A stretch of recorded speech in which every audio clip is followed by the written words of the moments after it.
இஞ்சி பூண்டு மிளகு சீரகம் இதெல்லாம் அரைச்சி வச்சுக்கலாம். கடாயில் எண்ணெய் ஊற்றிக்கலாம். வெங்காயம் கருவேப்பிலை சேர்த்துக்கலாம். வெங்காயத்தை நல்லா வதக்கின பிறகு நம்ம அரைச்சி வச்ச விழுதை சேர்த்துக்கலாம். இது நல்லா வதங்கின பிறகு தக்காளி சேர்த்துக்கலாம்.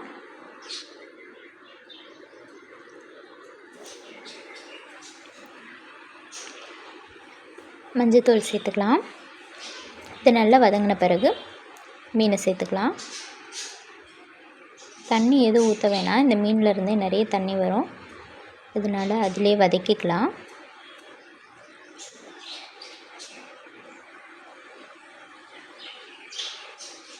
தேவையான அளவு உப்பு சேர்த்துக்கலாம்.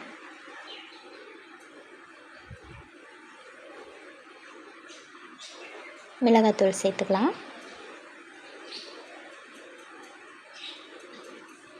சுவையான கனவா மீன் தொக்கு ரெடி. ட்ரை பண்ணி பாருங்கள்.